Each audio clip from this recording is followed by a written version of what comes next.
Indeed. Let's talk to Helen Dale, writer, lawyer and political commentator. Helen, a very good morning to you. Good morning, Mike. How are you? I'm very well indeed. I'm full of the joys of spring. Very happy to be here. Yes, I spent basically all day on Tuesday outside in the pub in the sunshine at the pub. Isn't it nice? Doesn't the weather? I mean, you being from Australia, I mean, you must really miss the weather that is like this presumably all year round for you. Yes, that's one thing I do miss about Australia is the weather, but there's an advantage to, I think, growing up as a child in Australia is I've got harder skin than people here locally. So when I go and sit out all day in English sunshine at the pub, I just go very, very brown. Right. Whereas if I did the same as opposed thing in to red Australia, like everybody else does. Yeah. Whereas if I did the same in Australia, in the morning, in the afternoon, I'm all right. But even me, and I naturally tan, I can't sit out in the middle of the day. I just burn. Right. Even Australian Aborigines burn. And the number, we used to have a farm manager in North Queensland who was Aboriginal, and he would be with his big hat and under the tree in the middle of the day, and he'd go, "Look, stupid whitey on the tractor, not wearing a hat." That kind of thing. Yes. Because well, this is the thing. I mean, I used to always look forward on a Monday morning in the old days before the pandemic when you'd get on the tube and there'd be an awful lot of people with red marks all over them because they'd been lying around in Hyde Park on a Sunday afternoon. But toasting. Yes, quite. But let's talk a little bit about Twitter, because it is one of our favourite subjects. We talk about it quite a lot. This morning we see the papers getting very carried away with the sexist and racist tweets sent out by a young cricketer by the name of Ollie Robinson, who's been somehow dug up about 9 years ago to have said some things which we're not going to repeat here, but which are vaguely offensive, but not, the worst thing I've ever read. But I wonder where these people come from that find this stuff. I mean, why do they bother? Well, the expression used to describe them comes from an American writer who's actually a socialist. But he just really, really quite left wing, and it's been popularised in the UK by Toby Young, who is not a socialist. Yes. And Freddie de Boer is the American chap, and he calls it offence archaeology. Yeah. Which is where you go back through someone's Twitter feed or social media generally, because it has been done in the past, not just with Twitter. I've seen it done to people using Facebook. And that's particularly unpleasant because if it's not their official author account or sport, in the case of a cricketer like Ollie Robinson, he would probably have a fan page or something like that. If it's not an official page, it's just their personal page. And most people on Facebook use it to put up pictures of their cats and their kids and stuff like that. Right. And I have seen people even do offence archaeology on places like Facebook. It's just bonkers. And they go back decades. I mean, there is that joke, and I mean, it was originally popularised by Carl Benjamin, the chap who was the UKIP candidate, where he put it out there, sort of, join Twitter, start tweeting, 10 years later, surprise, you're fired. But that's what happens. Also, I mean, lots of people say lots of things on Twitter that they probably shouldn't say. And at the end of the day, unless you're being, in my view, particularly offensive about an individual and therefore putting yourself at risk of libeling somebody, something that's this old shouldn't really matter, should it? No, I really have. I have a problem with offence archaeology generally. I have a real problem with offence archaeology when it is done to minors. So we've seen situations where 13 and 14-year-old kids who said something stupid on social media in the United States have got to the age of, I don't know what year how old they are when they start university in America, because over here it's like 18 or 19, they might be a bit younger, but they're around about 18, and they've had their university places pulled from them on the basis of something that they said when they were 13 or 14, or perhaps even younger. One was 12. Now, this Ollie Robinson, is right on the margins because he's 18, so he isn't a minor anymore. But I think it's, in combination with the fact that it's 9 years ago, I mean, who knows any 18-year-old who doesn't have a brain the size of a peanut? Right. Exactly. I mean, 18-year-olds just have brains the size of a peanut. And it doesn't matter how clever you are or how middle class you are or anything like that. I mean, I might have been 18 and have 4 A's at A level and all of this silly nonsense, but I assure you at 18, I had a brain the size of a peanut. And also, I did it's not not know even how to behave. and it's not necessarily so much about the brain size; it's about the judgment and the fact that you don't have any. Well, yes. Why is it always young people who wrap their cars around trees? Why is it, they're sort of riding the bicycle down the hill? Look, mum, no hands. Look, mum, no teeth. It's always the teenager. Yeah. I mean, only the other day I saw, and before people go, oh, it's boys are worse. That is true statistically that they're worse. But always remember that the dangerous sport that girls like is even more dangerous than the dangerous sport that boys like, because the dangerous sport that girls like is horse riding. Yes. So it's not like a BMX bike and it's not like a trail bike. It's an animal that is much bigger than you with a mind of its own. And part of learning to ride a horse is learning how to relate to an animal. And we all know lots of girls love horse riding. Yeah. And yes, it's very dangerous. I've fallen off a horse, and my show jumping coach at the time said, Helen, you get straight back on again or you will never ride a horse again. And that's fine, as long as you didn't actually hurt yourself to such an extent that you couldn't get back on again, because that also happens to some people. But I just think, there is this kind of tendency now to look for something to be offended by, whether it's 10-year-old tweets, whether it's something that somebody said in a speech 2 years ago. There seems to be an industry built up around all of this, and I'm not sure who's doing it. Everybody is buying into it. Everyone is doing it. I have seen people going through Joe Biden's historical speeches now, and that guy is a piece of the furniture in American politics. He's probably said something to offend everybody. Well, yes, exactly and right. What is your point? But so I really do have an issue with this. But my candid advice, because it's not going to go away, is there are apps you can get that just delete all your historic tweets. So delete everything that's older than a year, basically. And I know some people who delete everything that's older than like a month.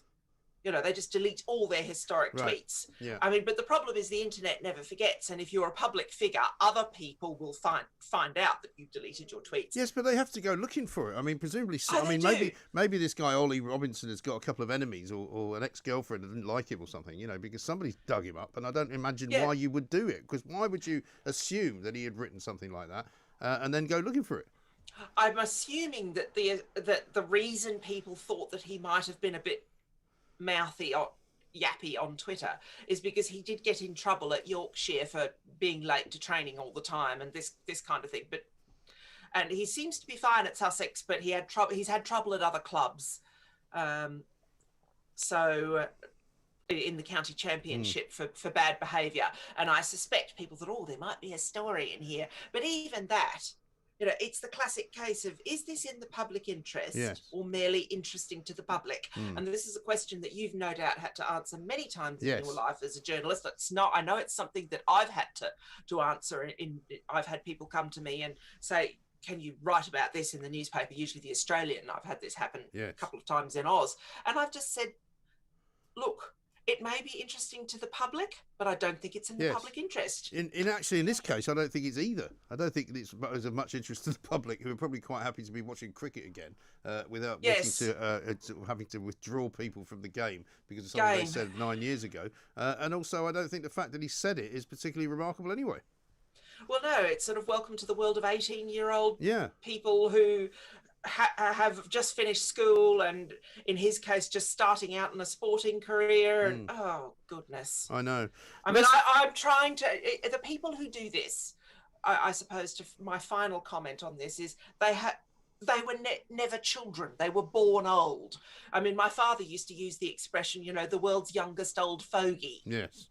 You do wonder if they were ever children, if they can ever remember what it is like to be a child or a young person or an adolescent. Yes. Well, I find myself asking that question all the time now as I deal with my 16-year-old and my 14-year-old, and I remember what I was like when I was 16. Don't let them go on Twitter. And you just go, well, certainly they're not on Twitter, and there's no reason that they will ever be on Twitter, so we shall see. I think they think it's for old fogies. I think they're on TikTok more than they are on Twitter. But let's talk about the migrant situation, because one of the problems that we seem to have concurrently going on is no matter how many people come, no matter how many times Priti Patel says that they're going to send them back and they're going to make it harder for them to come and all the rest of it, as long as we are still signed up to the European Court of Human Rights, we aren't really going to be able to do much about it. So the question I've got for you, Helen, as with your legal hat on, is how do we get out of being in the European Court of Human Rights? Well, the thing with it's not just that, it's also there are general principles of international law, and I say law advisedly on this because there's quite a good case to be made that international law isn't law. It's a form of international morality, which is why countries quite regularly, including developed countries like Australia and New Zealand, just regularly breach it, and nobody can do anything to them because there isn't an enforcement mechanism. But the European Convention on Human Rights has nothing to do with the European Union. And when Britain and it's very important to remember this because a lot of people, leavers, thought that it is. And whilst the principles are the same in the European Court of Justice, they've incorporated them into the body of law that exists for the ECJ. When Britain Brexited, it left the ECJ, but it didn't leave the European Convention on Human Rights, which is from a different body called the Council of Europe, and includes countries that really are quite dodgy. I mean, like Russia is a member, for example, that kind of thing. And that's where the ECHR, the convention, comes from. Now, even if Britain was signed up to the convention, it wouldn't be that much of an issue if that's all that the country had done, because Britain has a dualist approach to international law, which is signing the treaty isn't enough. It has to be enacted into law in the UK. And it has been, unfortunately, in my view, in the Human Rights Act 1998, which I think should be repealed. But then I'm coming, I admit, out of an Australian tradition where I don't think it is possible to abstract rights from the democratic process. So I'm making a particular point as a lawyer here, and lots of other lawyers disagree with me. I think rights are subject to electoral approval. I don't like them being directly voted on. In Australia, for example, there was a plebiscite on same-sex marriage, which I voted in favour of, and my boss was a big promoter of not the plebiscite, but of being in favour of same-sex marriage. But neither of us liked a plebiscite on it because it's directly voting on a minority's rights. However, I have no issue with parliamentarians doing that for the very simple reason that that's what we elect them to do.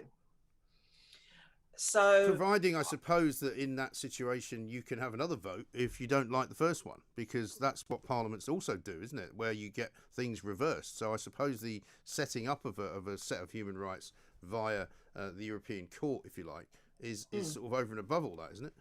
Well, that's that's why they do it. They abstract rights from the democratic process and from Parliament, which is an attack on the sovereignty of Parliament.